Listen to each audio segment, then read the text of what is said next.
Okay. Monday, May 19th, the Philomath Planning Commission meeting called to order. First thing is roll call. Sir. Thank you.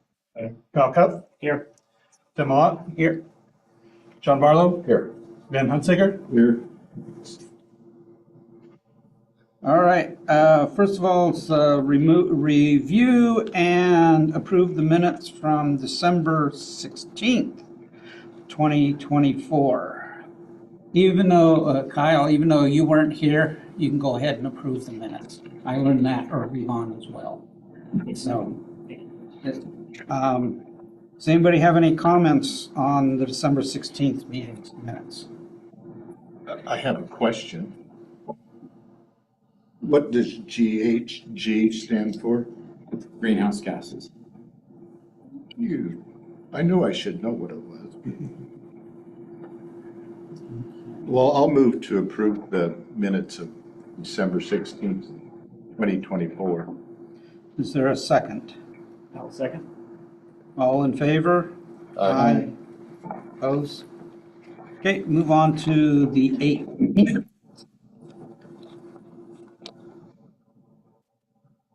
And does anybody have any comments or questions on it?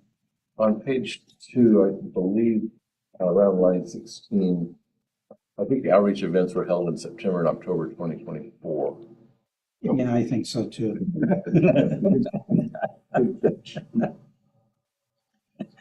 So I just have to prove I read them.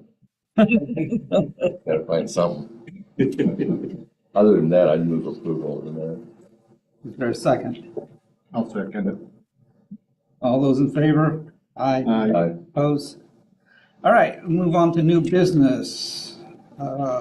OCWCOG parking and walkable audit. And so who am I turning this over to? I'll start us off then. Okay, hi everybody. I'm Billy McGregor with the Cascades West Council of Government. I am a transportation planner there.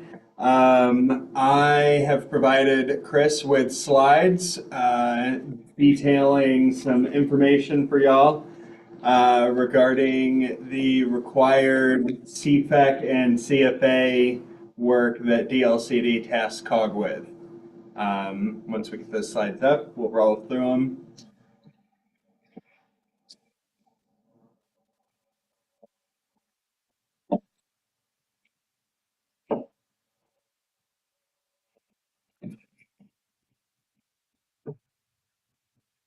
Alrighty, so this is in regards to the City of Philomath Parking Strategies document that DLCD required COG to produce for City of Philomath in conjunction with their climate-friendly and equitable communities program and the establishment of climate-friendly areas.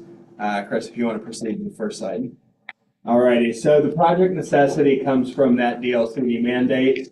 They then contracted Oregon Cascades West Council of Governments, which City of Philomath is a member, to provide that piece.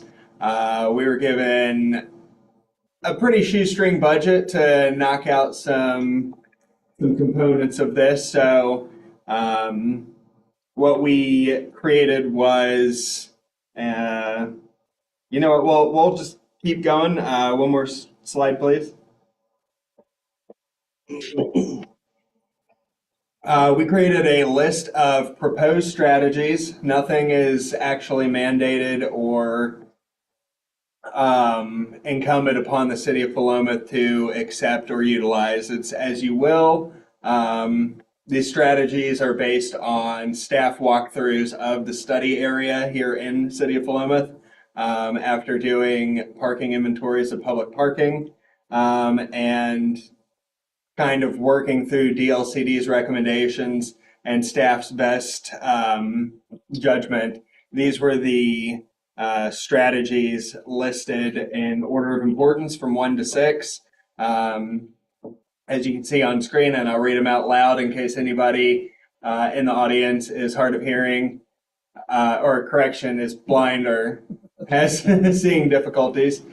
So the first one is to reduce curb cuts. The second is to make parking as visible as possible. The third is where needed, encourage off-block parking. The fourth is to consider private business parking synergies. The fifth is perform a more rigorous parking study. And the sixth is create parking programs. All right, next slide. Can I ask a quick question? Yes, sir. The first five are pretty self-explanatory. Mhm. What's the sixth one? What is This- that? That is really more of a shape than so each city, what a parking program looks to them will vastly differ. Some have the enforceability to have ticketable systems where they can have a meter maid go through and give people tickets.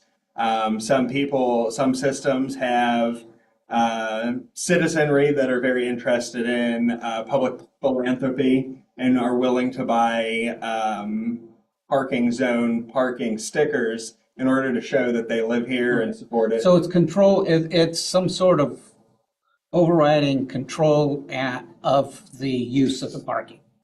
Is that an easy way of putting it? Yes, within Okay. the city's context. Understand? Yep. And we do not recommend a context because it will come down to the city of Philomath's right to decide for themselves and what they are able to do when the time comes. And it's also number 6 because it's pretty far in the future. City of Philomath, I think, while it might have some peak usage parking issues in certain hotspots, in general, parking's pretty available in the downtown study area. So these are anywhere in the future as needed. Thank you. Okay. Next slide. So this is the study area. It's more or less a 16 block area. And if you want to continue. So what the parking strategies document does, it fulfills those requirements as made by DLCD. That's pretty number 1. It also details strategies for parking management that can be used in the future. And then it finally provides parking counts for the public parking inventory. So that's going to be your street parking and your public lots. That's going to be all of the parallel parking on street, as well as some of those diagonal entrance and front end entrance parking on some of those side streets. It does not include parking counts in alleys. It does not include private business parking counts. And it only includes those that parking inventory for the study area, not outside of it. Next slide. So what does it not do? This report doesn't set forth any actionable requirements of the city. It's not telling you what you have to do. It's just a guide. It does, and like I said, it does not include those parking counts for business lots. And then it doesn't include any data on peak usage, which is probably, if we go to the next step slide, is probably what you might want to do moving forward. See where that peak usage is, where your hotspots of usage are. I don't suggest a way in which you fulfill that. It's a pretty intensive work product. And then other next steps potentially could be asking those private industries for what their parking inventory is. Just, hey, how many parking spots do you have? And then at the end of the day, let's see what I'm missing. Yeah, at the end of the day, just keep it in mind. Parking is always a tough spot for cities. So having those strategies, either from this or other sources, in the back of your head, working with your city staff on what works in Philomath, just the best thing for moving forward is being mindful, especially if a problem develops over time. But that's pretty much all I got. Do y'all have any questions or comments? I think you said this, but you didn't identify hotspots or peak hours or anything like that. That would be the next step for the city to do if we thought it was a problem somewhere. That's correct. We didn't have enough budget to get into that level of detail. I only have one comment, and that is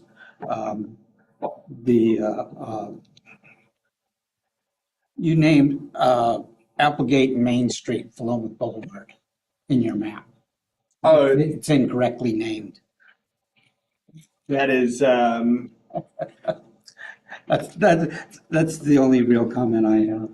Maybe a GIS thing, I don't know. yeah. I think that was an error. And If it is, I- that was GIS. yeah, I pulled up my second slide where we did the study area, and it looks like GIS labels it as both of them as Philomath Boulevard. So that is an inaccuracy due to me. Full disclosure, I live and work in Albany. Okay. Yeah. Yeah, well, when I was reading under task 6A, approximately 7th to 15th College and Philomath Boulevard, I go, what? In the narrative, so, okay. Understandable. Yes. Any kind of comment? Yes. I just wanted to add, I appreciate the COG taking this on. I mean, when we first started talking this project, we were just starting into the couplet streetscape project. And we were starting to look at, some of the things that got pulled out of the scope of that project were a lot of the streets in between Applegate and Main Street. So starting at 12th and 11th and 10th, all the way down to 7th Street. Those were in the original scope to all get done with the streetscape project.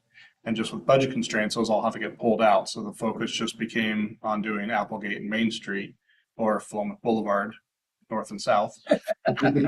East, west. And so the next steps were, again, looking at that downtown area specifically on the parking is what are the improvements we need to make to 12th Street, 11th Street, 10th Street on the way down. And without having a good inventory of what we have existing, it was a little difficult to, you kind of picture on the map and see where it kind of logically makes sense to go. But having this inventory is really important for us to have these figures to see where is that potential that we can grow out and what are those costs. The city council's already prioritized 12th Street and 11th Street for this next fiscal year 25-26, to put some money towards repaving and restriping 12th and 11th Street. So we're already, again, a little premature of the report, but we're kind of look there, but that'll give us a good idea number-wise and target-wise where we're looking at some additional on-street parking to support that downtown as more businesses are going to the downtown and different types of businesses are going to the downtown. And we start seeing these little, moments and hours during the day where we've got some peak demand. We want to make sure that we can accommodate for that. So these additional on-street parking areas, by improving the side streets, I think will really, really help. So I think this information is really helpful. It's a great starting block for us. As stated, there's no, we have to do this now. This was really just to the city's benefit, good data for us to have going forward. So thank you for taking that extra project on and getting that completed for us. So, and I know elephant that's not in the room yet, but I'll say it. They were very eager to get some of our new information and the new lines for all of the new streetscape stuff. And we tried to get that best that we could, knowing that, some of that had been approved but not constructed yet. So some of the numbers they were going off of weren't based on what was on the ground. It was based on what was on the plans for future construction, bulb outs and things like that. So anyway, they had the work cut out for them. So nice job. Thank you for taking this on. Thank you. Yes, sir. Yeah, this, I guess it's mostly a clarification that, throughout you, in your assessment, you made, recommendations about what we could do or maybe should do, or whichever the case. And am I not correct that these are requirements by DLCD? No, sir. Just the strategy guide was the requirement. Everything in the strategy guide is a recommendation. So they're not, DLCD just wants us to make a plan. They don't necessarily care what it looks like, kind of. Because And most of the time, that's not how they work, so yeah.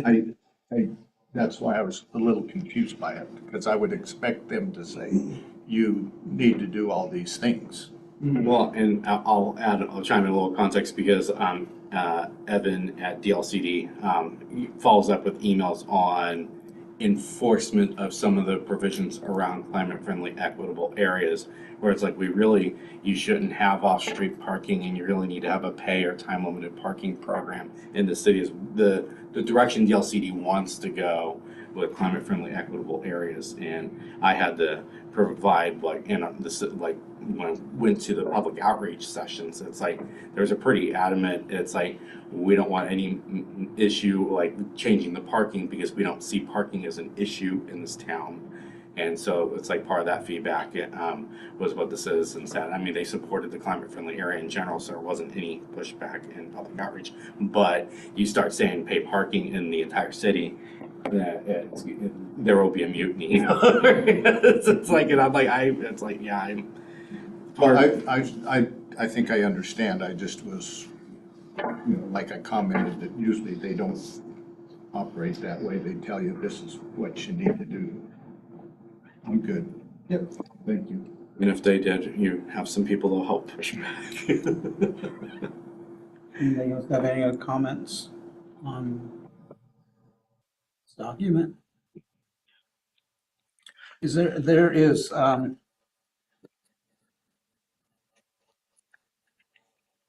document, I mean, this is a hard to read map. Is this on GIS or? We've got it digitally and Okay. we'll put it on the website. Okay, that way using the table that's in Appendix D, I can go back to what's in Appendix C, I assume, and figure out where we're talking. Okay. I mean, the agenda's online now, but we'll add this as a supporting planning document on the planning. Okay, thank you. Website, yeah. So, my last comment would be, and again, short of any other direction to otherwise, I believe all this parking's looking at just parallel parking on the street. Is that correct? It's all street adjacent parking, Yeah. and then those public lots over by the museum, Right. or what we as staff assume were public lots. Yeah, so in some of these numbers, we'll redo some of the math on, but like on these end streets, we're looking to do some angled parking, which will give us more spots than the adjacent parallel parking. So again, it's a good base, a good template to go from, but as we start looking at individual spots, we will be considering whether it makes sense to stay parallel or to do some angled parking there. You'd need a mix of both, right? This is what we see in the downtown area, so that'll be a consideration. I know as we start talking design for 12th and 11th, that's one of the considerations is you put angled on both sides, do you do parallel one side, angled on the other, do you put it all parallel? So we'll have those discussions, speak with the engineer, see how much room there is, and that might even come back to this body just to kind of give a feel for what you think is appropriate there. So, but this study is all adjacent parallel parking. And what do we need to do in order to take it from draft to final? Since this one's presented as a draft, Just give it a thumbs up tonight. is that something we do as the planning commission with a motion, or is it something that staff will do based on our input? To me, I would think that we want the planning commission to give We it want to approval and accept feedback. it. Yeah. Okay, all right. I have a question. Is Appendix D also part of your work? Appendix D in our packets? Yeah, I think that was I think they did that. Yes, sir. Because when Kim said something about approval, or needing approval of this, I mean, there's some recommendations throughout that to me, they contemplate some drafting done before the commission would adopt it. But I could be wrong. I just, and there may be some that we say we're not going to establish a maximum front setback for residential zoning or something like that. Where I'm thinking you get it, you're confused, I'm confused too. Is from page 40 of our of our meeting minutes on part of this? No, that's the next agenda item. There's the thing. Okay. You and I confused the Yeah. same thing because there's no real header. So, okay, Yeah. so it ends on 39 of August. Okay. I thought, I have been, yeah, it's been frustrating Well, to try to figure that I know I out. wasn't gonna vote for it up or down as a package.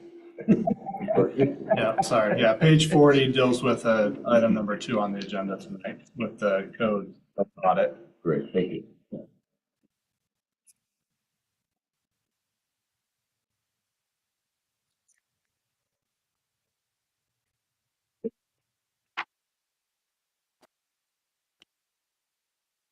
So what would staff like us to do as far as this is concerned? We just get a motion to approve either modifications or as presented.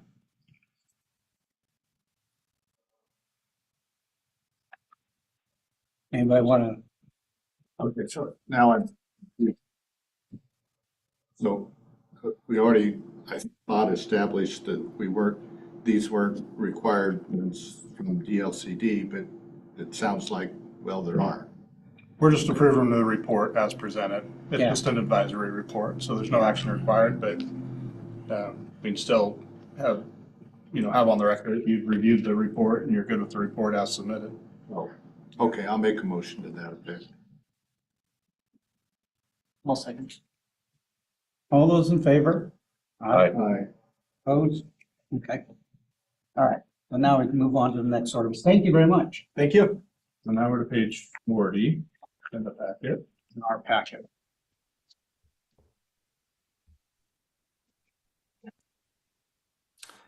And I take it that means that I'm on. You are next. Good evening. My name's Dan Fleischman. I'm one of the community planners with the Council of Governments. And I conducted the other part of this package in our contract with the DLCD, which was to, well, let me back up a second. A couple of years ago, when the Climate Friendly and Equitable Communities Program was started, the LCDC adopted a set of amendments to the state's transportation planning rule, which set out land use requirements for establishing the climate-friendly areas and land use regulations, not just in the climate-friendly areas, but throughout the city, to promote more walkable design for future development. And one of the tasks in our contract with the LCD was to go through the city of Philomath's land use code and analyze how well it complied with those rules that are now in the transportation planning rule. And so that is what I'm assuming is page 40 is that code audit that we prepared. And I'm going to try to share my screen because I did not get the slideshow to Chris. I got to make you a co-host real quick, Dan. Give me just a minute. Yep.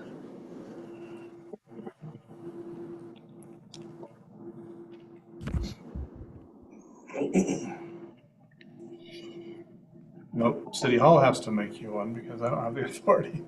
There.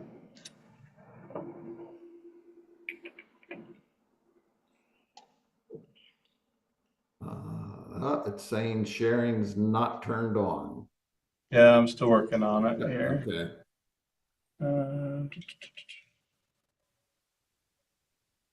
There it is.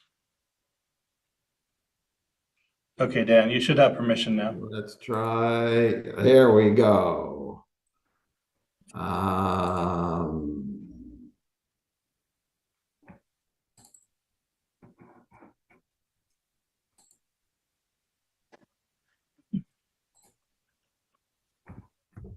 Oh, and let me get to the beginning. Here we go. Okay. So you've got the written report. In basic summary, the amendments to the transportation planning rule require cities and counties, or the portions of counties that are in the metropolitan areas throughout the state, to promote, support compact, pedestrian-friendly, mixed-use land use development patterns in your urban areas. And land use development patterns must support access by people using pedestrian, bicycle, and public transportation networks. The audit has been based on your current code. We recognize that you and your city council and staff have been working for quite a while on a set of code amendments, but we did not look at those draft amendments that are currently under consideration. We only looked at your current code. So it may be that some of the recommendations that are in the audit you've already addressed in the amendments that you're working on. The audit looks at 6 different topics. The first is neighborhood connectivity.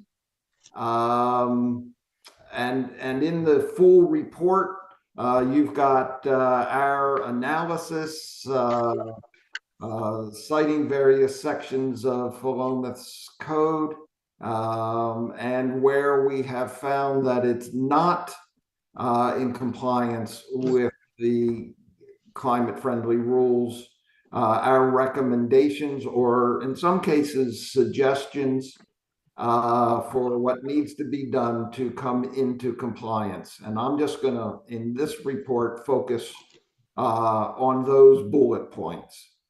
As I reviewed your code, it is not clear that new single-family unit subdivisions need to provide sidewalks that meet the standards. So one recommendation is to clarify that in the code, to consider updating the requirements for street connections or pedestrian connections to make sure that they connect to the climate-friendly areas, any major employers, and other key destinations that are listed in the administrative rules, such as bus stops, playgrounds, schools, those types of facilities. Your code currently establishes maximum block lengths, but they are longer than what the state suggests. So to consider reducing those maximum block lengths to better encourage connectivity in new subdivision design, perhaps requiring alleyways or mid-block pedestrian connections. There are a set of regulations for residential neighborhoods. Your code currently establishes only a minimum front setback requirement, and this is what I heard a question about during Billy's presentation. The model code that the state has published talks about establishing maximum front setbacks even in residential zones. A design issue that you may want to consider, but is not required, is to require garages to be a minimum of 4 feet behind the front facade of the house. It's really just a matter of what the streetscape is going to look like, and whether, you know, overhead doors are going to be the primary architectural feature facing the street. By requiring that setback, you can have the front of the house be the primary thing that people on the street see. currently, your code does not require that a new single-family unit be oriented towards the street, have the quote architectural front of the house face the street. So you may want to consider including that. In multifamily developments, your code does not have a minimum percentage of ground floor units that are required to have their main entrance facing the street.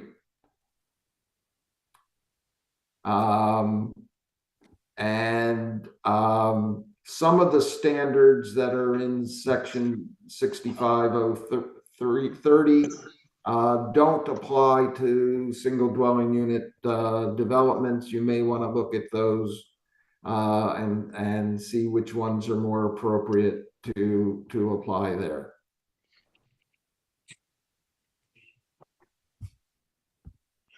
Also, in residential neighborhoods, you don't have a driveway width or separation standard that you do for commercial areas. You may want to consider establishing that. Also establishing what a maximum garage width might be for residential development. And, oh, I did that one twice on the slide. How about that? Got to proofread before the presentation. Oh. Does he think that we're seeing the slides? Oh, are you not seeing the slides? No, we're seeing the slides. That's the slides he's talking about. Oh, okay. The only thing we see is key recommendations. Yeah, and that's what he's presenting. That's right. All you're seeing is a summary of the recommendations in the full report. This keeps changing here. The recommendations he's going through is changing. Oh, okay. Okay. Good. Moving on to commercial and mixed use development. So looking at your C1, C2 and OR districts, you currently only have a maximum front setback standard in the C1 zone. Consider establishing one in the C2 and the OR districts.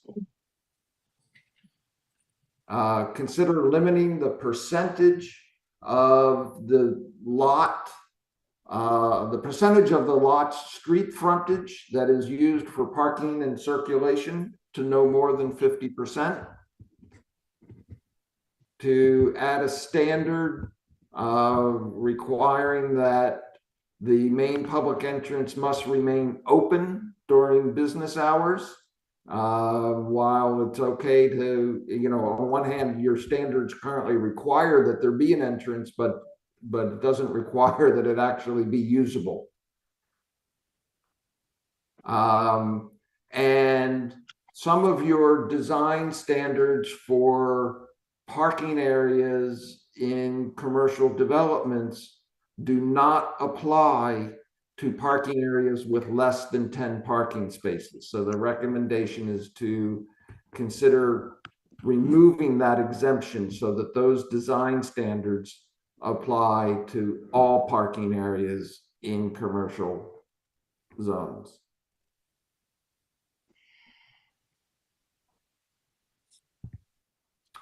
And finally, in your architectural design standards for your commercial and mixed use development, to include minimum standards for the percentage of the facade, the building front, that is windows or doors, and a minimum percentage of the buildings to have awnings or overhangs for weather protection, either at entrances or along the sidewalk downtown.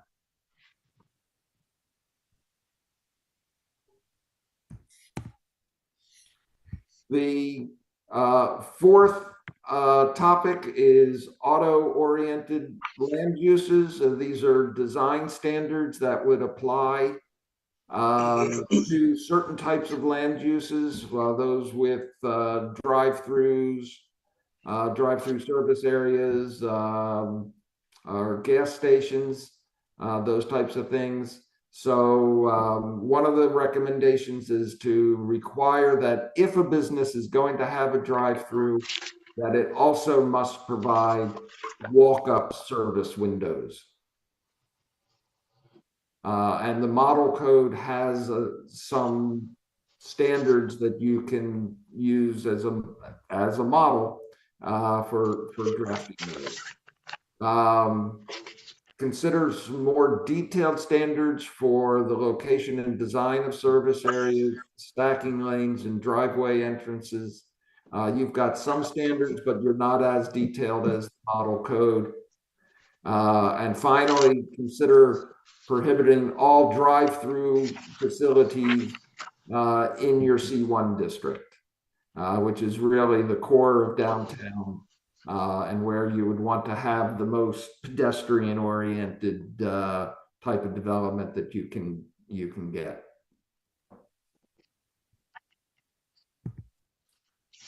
The written report also includes some suggestions regarding exemptions to those standards and requirements. And actually, I think in that case, there were none. Your current code is in compliance with those things, and also discusses a bunch of definitions.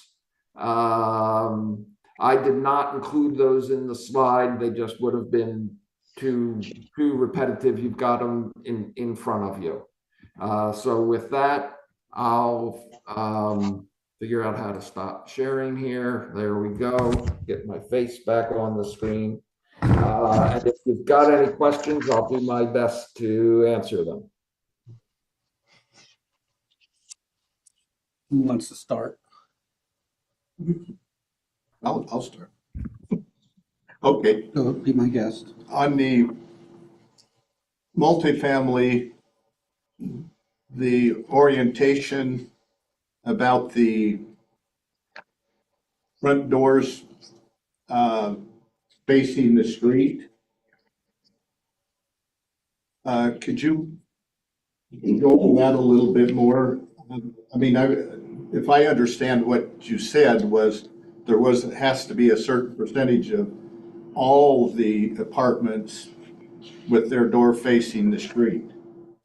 Is that correct, or did I misunderstand? No, that's it. The model code suggests a minimum percentage in multifamily developments that a certain percentage be oriented, have their front entrance directly facing the street.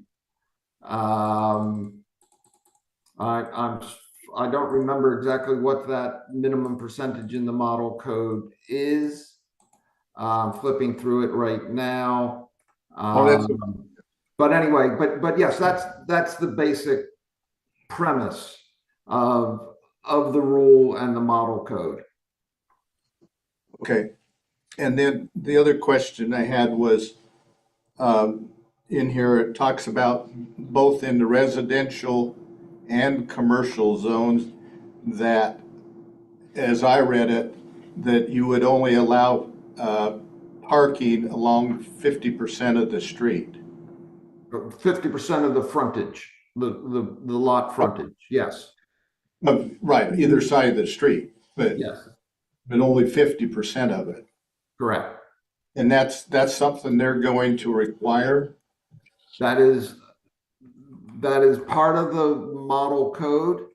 I don't think that is, again, if you look at the full audit report, there are the requirements that are in the administrative rule. And then there is the model code provisions that attempt to implement that and sometimes go farther than the standard in the rule does. You are required to meet the rule. The model code sometimes suggests some additional steps that the LCD is recommending that you take, but you're not required to.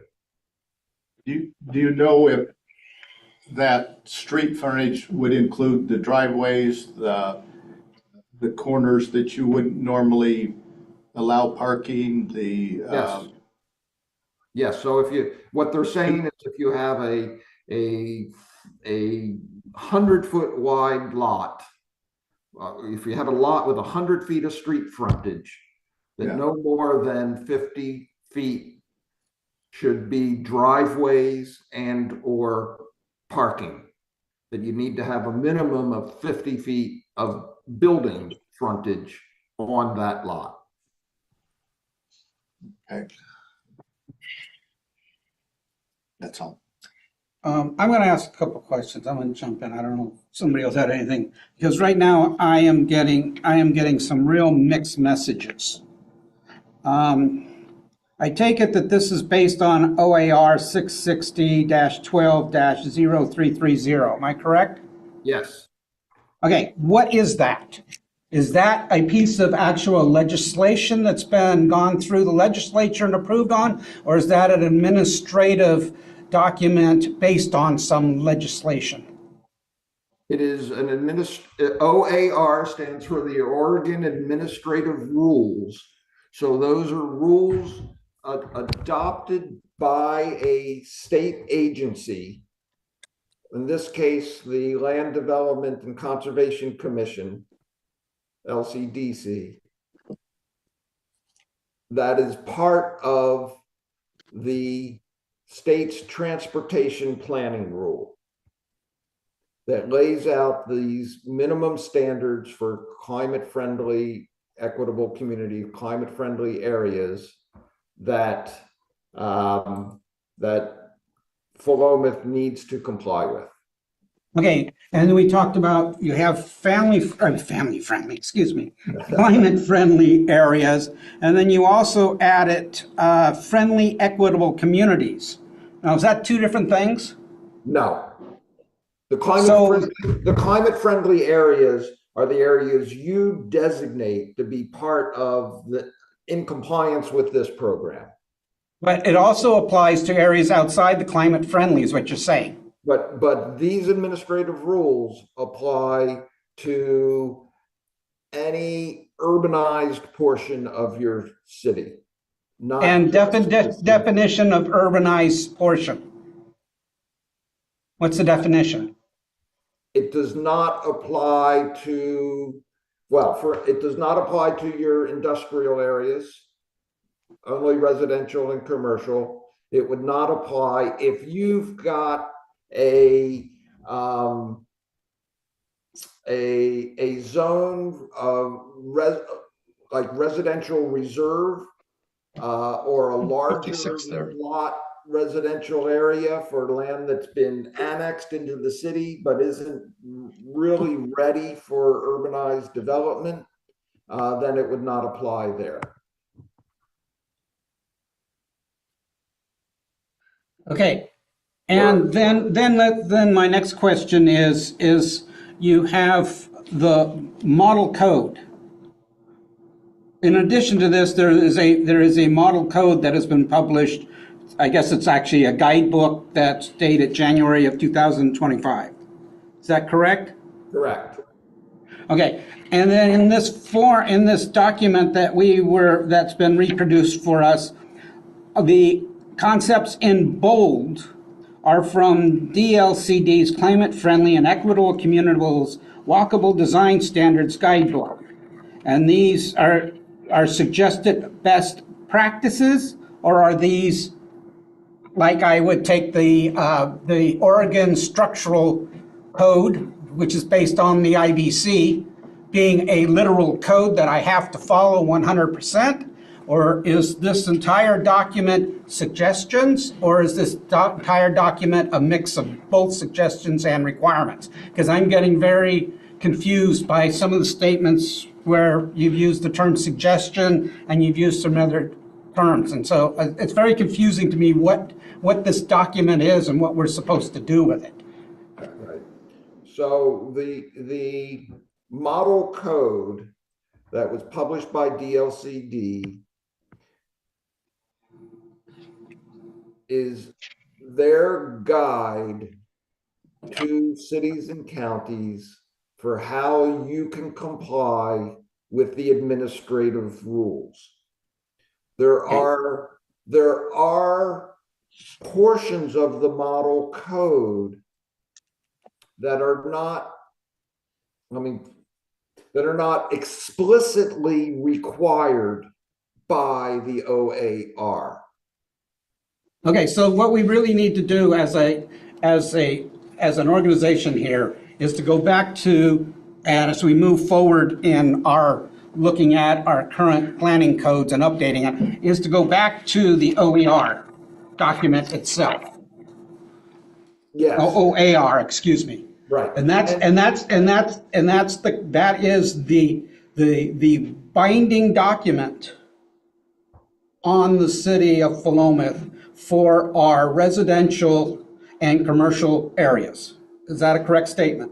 Yes, that is correct. And you will note that in the audit report, there are occasional times where I have noted that your current code complies with the OAR, but does not follow the model code. Understand.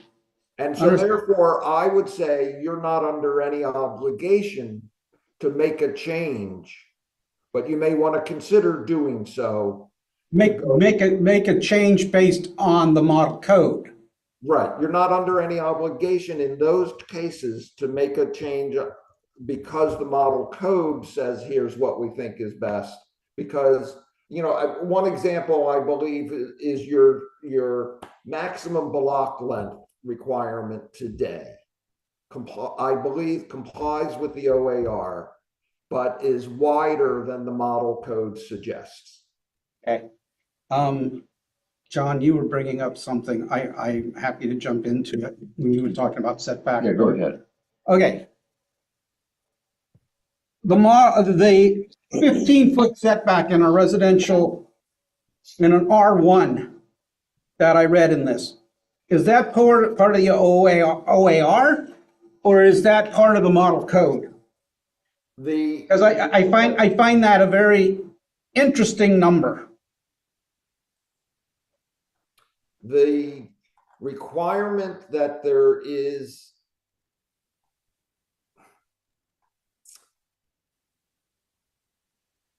I'll have to go back and look at the OAR to see if they specify that you have to have a maximum setback.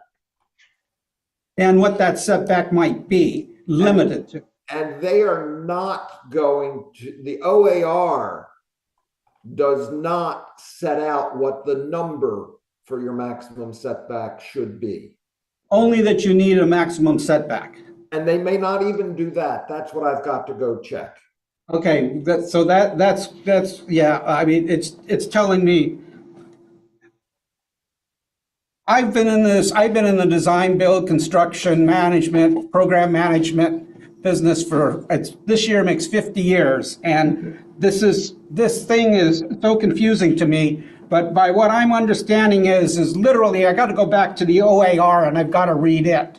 And that's got to be the governing document for anything we do moving forward. We can take and use the guidebook as just another document, but it has no bearing upon what we are doing. It's Right. like going back to the Americans with Disabilities Act and using ANSI 117.1 to interpret the act, where the act's actually a civil rights law, and I really got to go back to the civil rights law. Am I correct? I'm not an expert in ADA, but conceptually, you're probably correct. Okay, thank you. The language in the OAR says that you must adopt land use regulations to meet the objectives, including but not limited to those related to setbacks. Okay. And lot size and coverage. Okay. So we've got our staff and we've got a lot of work to do to go back to the OAR to actually find out what really we should be looking at as it pertains to the urban environment that exists as Philomath. Since we are not the urban environment that exists like Portland or Beaverton or any other of the large cities well over 100,000 people, Right. since we've only got 6,000 people. Right, Okay. or even next door in Corvallis. Yeah, okay, thank you. Yep. That's a great help, because that gives me a whole nother, I spent a lot of time bleeding all over this document, but now I really need to go back to the source document and Right. review it against that, and then be able to ask questions of staff. Yeah, and I think to your point, there's a lot in here that's recommendations. There's a lot of, the majority of this is recommendations. Yeah, but it's not clear. Because there's a lot of stuff that's bold. It says right here, Like the 50% parking, 50%. yeah, it's just a very confusing document to go through and to decipher. So I always go back to the source document, and then I can work forward from that, and that's my personal preference. And that's the process I'm gonna go through. And then there's a question, more of, we call planning intent, that is causing me a little bit of heartburn between Oregon administrative rules and enforcement and a key component of the original intent of SB 100, which is citizen input. When citizen input is unanimous on an issue, do you then not listen to your citizenry and go with the OAR rules, or do you break the OAR rules to be in compliance with the cornerstone of SB 100, which is citizen input and decision making? Well, I'm not an attorney, but as far as opinion is concerned, I'm gonna go back to the legal document that has gone through the legislature and has been signed off and voted on and has become law, not administrative code. So you get my answer. Yeah. Right. You know, again, to go back, if you look at the audit document on page 7.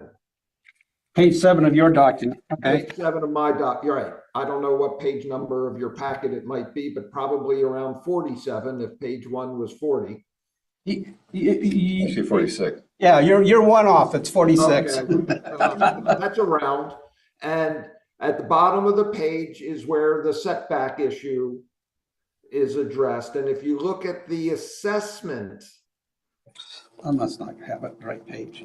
at the bottom of the page, what I wrote was establishing maximum setbacks would support more pedestrian-oriented development. Your code today generally complies with the rule, but the walkable design standards could be enhanced. So that's the type of language that's here in the audit. It doesn't Okay, say, thank you. here's what you have to do. Okay. Anybody else have any questions, comments?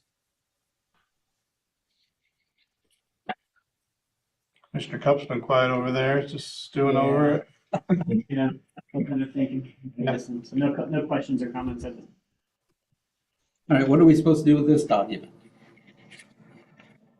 It is what it is. We say thank you and we'll start implementing it to our development code.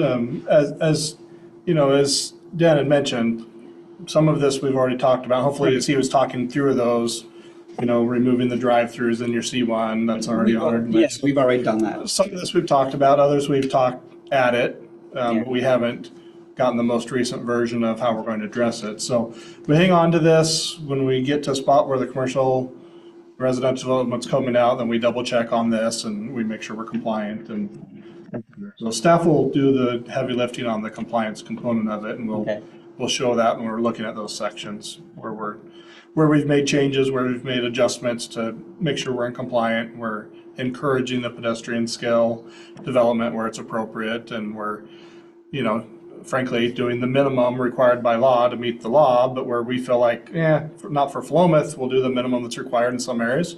We'll go to the maximum extent in other areas where it seems more appropriate, and so Where it's those out. appropriate for Philomath. Right. Yeah.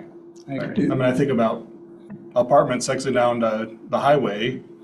ODOT's never going to approve all of those frontages coming out on the highway, right? They're going to require you get an entrance like Boulevard Apartments. Yeah. You get 30 feet and then you're tucked back behind. They're not going to allow for 15 units of duplexes or triplexes stacked up against the highway. So it's going to depend on the area. It's going to depend on the condition. But on a local street, having that frontage and then the rest of the units tucked up behind would make some sense, right? Yeah, things make sense.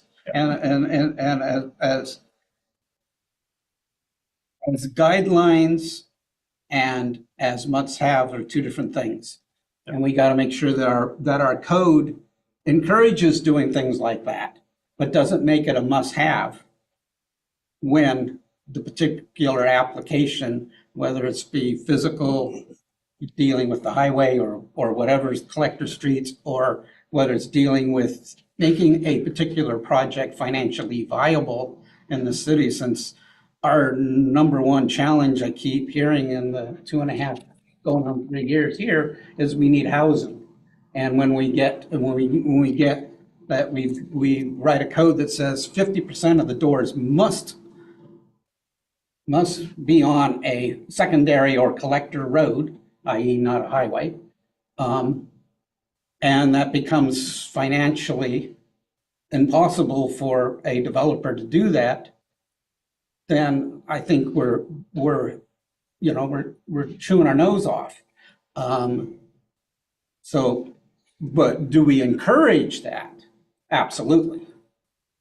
So we got to be careful with what we do. And that's part of what I know you're doing from that is what's being encouraged in this document and what's being required in this document is two different things. But I get what we're trying to do here as far as making the community more accessible to walkability and also bikes and other types of transportation other than the automobile.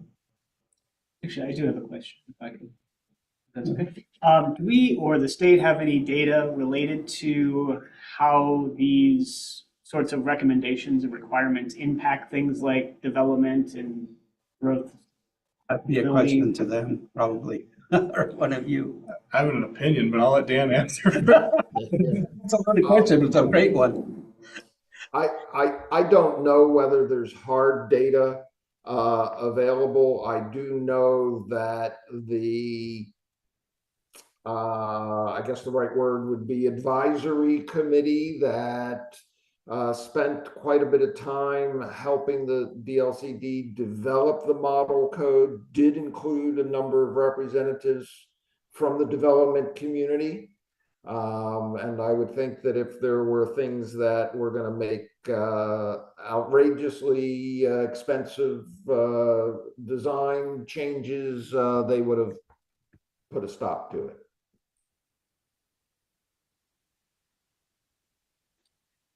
Thank you. You know, every house has to have a front door. It doesn't cost all that much more to put it on the west side than it does the north side. Anybody else have any other thing? Comments? Maybe a point of clarification. On page 8, it talks about the require at least 25 to 50% of ground floor units to have a main entrance that meets the standards. I think that got brought up. Is that for like large scale apartment complexes like Oak Springs here in town?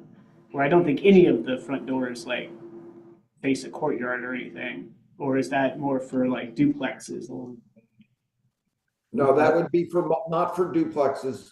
That recommendation is specifically for multifamily, apartment buildings or condos or however the ownership is structured, but to make sure that a certain percentage of ground floor units have a main entrance that meets that standard.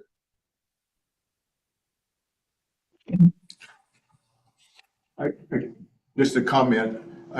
My daughter lives in Corvallis, and she just moved into a new apartment complex.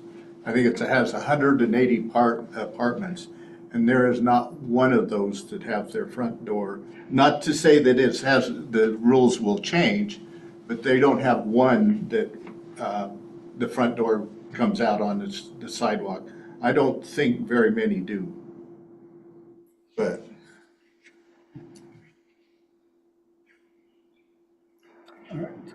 Yeah, I think and again, I appreciate, Dan, all your work on this and Thank going you. through everything. I think it's really, really helpful. we'll be mindful of this going forward. And, there's some broad brush recommendations here. I think as we're looking at our code, we've got C1, we've got C2, we've got our R1, our R2, we've got, some different things to look at. We have our climate friendly equitable areas overlay zone where some of those will be compliant, others won't be so much. I mean, the residential development within that CFE A is going to look a little different than outside of that already. So there may be opportunities for here where we focus in on that, on some areas that are more pedestrian centric, street facing, that wouldn't be necessarily appropriate tucked back in a neighborhood somewhere. So, we'll look through it. I think there's areas where a lot of this makes sense. And I think there's areas where, as I said before, it just doesn't make as much sense. And where there's some flexibility, we'll implement where needed, as needed, and go from there. So we want to be compliant with state, but we also don't want to require development that's not going to fly in Philomath, right? So we got to recognize where we're at. Right. I have a question, just organizationally or logistically or something. In terms of, because as Chris pointed out, some of these things had a ring of familiarity. Oh yeah, we've dealt with that in the course of revising the code, but others don't. And I don't want, I had a feeling that if we required staff to present language, amendment language for the code to address their recommendations, I mean, that strikes me as a lot of wasted effort. And I would prefer to maybe have your remit be that we get where we perceive this report to impose requirements or state that the OAR imposes requirements. That's where you draft language to comply. But I don't think you should spin your wheels drafting language on recommendations, because about half of us are going to say that's only a recommendation. We don't want to go there. Yeah, and we won't go to full language. We'll look at ideas. We'll maybe put the model code language in there, say, hey, here's a way that could be addressed. This is there a better way in Philomath? So yeah, we're not at this point where we're dotting I's and crossing T's on specific language yet. And where any of these come up, we'll drop that in and provide for opportunity for conversation with everybody. So yeah, we'll be prudent with the time that we've got to complete that model code. Well, and I really appreciate this document coming to us at this point in time where we're at in the process. It's going to be very helpful. Thank you. You're welcome. All right, thank you. Good night. Thank you, Dan. Thank you, Dan. All right. I think we just have a staff report left. We have a staff report and they've dropped off. And Van was made a request to make a few comments. And I indicated that I entertained the committee's. Move that in the agenda. This is what we've got, right? Just kidding, man. Oh, So let's, one point, are we wanting to do a motion to, like, that we acknowledge the report like we did for the parking audit, or is that? well, this one wasn't listed draft. That was, okay. The reason, the thing that caught me was whenever I've got a draft report, it's saying, okay, something could change. I think, I don't take exception with accepting it the way it is, with the understanding of what we've talked about. But if you think we need to go through a motion, I don't have a problem with that either procedurally. Yeah. It just really makes no difference to me. I think this is more of a reference document than the other one. Okay. Do you guys think we should motion it? No, you don't care. I don't care. I don't care anymore.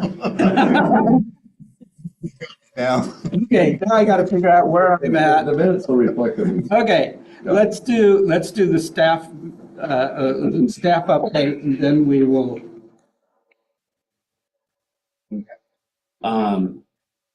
The type 2 minor modification still at the final stages, and it was a good thing that hasn't been signed off, because one thing may need to be changed in that for the minor modification for Mill Pond Crossing. It's like the staff report's written, just, and then also the draft development agreement. Thank you. Could not get those words out of my mouth. And then the other part, so items 2, 3, and 4 is what the planning commission voted on as of the last Tuesday, and still waiting to hear if there's going to be any appeal to that. And when does that appeal period end? And it would end the 29th of May because of the decision where the staff report decision findings got dated and signed off on 15. And then the rest of it's just showing the various building permits that have gone through. And I realized looking on here, there was also one ADU that was approved. So that's the only thing I didn't see on there, and I didn't realize that didn't get on there. So that's on me. Okay, anybody else have any new business? Any other new business? Then I will cede the floor to Commissioner. Let's see. Unsafe. Let's see. Sorry, I apologize. That's okay. Well, as most of you know, at our last meeting, we had a discussion and voted on a motion that I had made a recommendation. Since then, I have had a conversation with the city manager regarding the issue. He made some suggestions of how maybe I could have worked better with the staff basically prior to that evening. As I thought back about it, I in my mind, I came with the simple motion that for us to follow a part of our documents. And I didn't look at it like somebody screwed up or was intentionally doing anything or anything like that. I just, we miss things. People are normal about that. Although the thing that probably was stuck in my mind was, I don't know, maybe in the last year, our city attorney, when we were working on some documents or some code, was talking about that kind of the difference between shall and may and different things like that. And as I took it from her, when the code says that something shall happen, that's going to happen. And that's where I was coming from on that particular situation, because it did say shall. So that's at least where I'm coming from. As with the city manager, I apologized if I could have done things better, and I apologize to you guys as well. The other thing I told you I was going to talk with the DSL to see what it all meant to them. The office there at the DSL sent me to Jebra Brown. She is what DSL calls an aquatic resource management. And I explained to her about our code, what it said in that particular instance. And she asked if there were any wetlands or water in the area. And I explained this development was on a hillside, basically. She said that the only time that DSL deals with trees is when they are associated with wetlands and water, which that night Chris surmised was the case. I would suggest that we leave the code there, but explain that the tree information is only to be provided to DSL when dealing with wetlands and water. Thank you. Yep. And may I, we don't want to address something because you brought up some really, really good points there. Because there's a part that none of you see, when it's at the pre-application phase.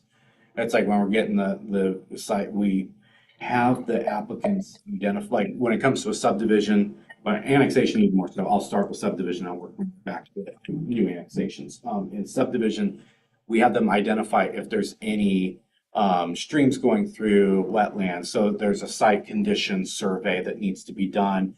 If there is any of that, then we are telling them they need to show where the trees are at and whatnot, because then the permits would apply.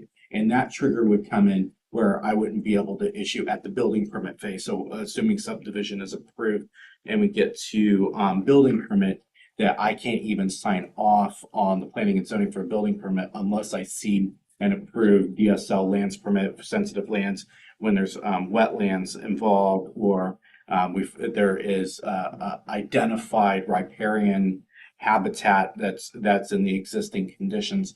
In those instances, then I have to wait on that either if it's showing that they aren't disturbing that, or if it's wetlands that they have gotten all the mitigation approvals. At the annexation level, and so I went back on that one. It's I wish I wasn't sick because there was some context I could have given that might have made everything make more sense and whatnot, and not be where it seemed like there was something missing in that. At the annexation level, we're also having applicants in their site things identify if there's any significant trees or whatnot. The challenge that I have found as a planner here, and it's because they're talking about in code that there is a inventory of significant species and locations, and I don't know where that index is at yet. So far, I haven't come across anywhere it's coming into play. But with that particular subdivision, it was with the delayed annexation. I did go all the way back to 1983 and see what was there, and those provisions weren't even there in 1983. So it's that came at state level after the fact. So that was I just wanted to give that broader context to show. But it's anytime it's how I come in, and I would say probably Chris as well. Socratic is welcome because we do miss things, and it's because we're all human. And it's between all of us we can make things a lot better, and it's and get it honed in. So we've got all the findings and the facts right to make a decision. And I looked at all of you. It's on that Socratic. It's I don't mind tough questions. It's it's going to help to sharpen me, and I want to make sure that that's known. It's I'm not perfect, and I also look at you as levels of expertise too that you bring to the table to really broaden that concept. So I just want to say, if I haven't, as I appreciate all of you on there. Yeah. I agree we appreciate you as well as Chris and all too. Okay, that was all. I think we are finished, so, Can I make one last comment? of course. Ben, I appreciate you, or Commissioner Hunsaker, I appreciate your comments on that and following up with that. I do value your input that you give, and I want to apologize to you for coming off adversarial. That wasn't my intent. I know sometimes I can do that. Just caught off guard a little bit and trying to make sure that, yes, we're following our development code, but we're also, following state laws and everything. And sometimes there are some contradictions there. And part of that is all the great effort of updating our development code, because I think that will help with these types of things where they come up. So again, appreciate your efforts there. I want to be a resource for you to make sure that we're making good decisions. And I value everybody on the Planning Commission for getting through that together. And really appreciate it. But thanks for your comments tonight. That means a lot. Thank you. Anything else? Well, maybe I'm way closer to the end of my career than the beginning. So maybe I'm jaded. I didn't experience anything in that meeting that I felt was seriously out of line or overly adversarial. I mean, I just assumed it was give and take, and I like your term Socratic. I like the give and take I like the fact that people ask hard questions sometimes, and I like the fact that staff will sometimes let us know when we're kind of wasting time. And I was on the receiving end of a little bit of that. And I think, it's all it continues to be a learning experience for me. But I hope nobody went home from that meeting and beat themselves up about what happened, because I think as long as we did our job, and that's the bottom line for me. Thank you, John. And I did put Chris in a bad spot because my body decided to rehash out illness that I thought I was over. So then he had to defend my staff report, which he didn't have to go through all the research I've had to do to try to make sure I've dotted every I and crossed every T. And so it wasn't the ideal. You should have been here. I know I should have been here, but I don't think any of you would have wanted me here. We're glad you weren't here. Glad you're feeling better. Anyway.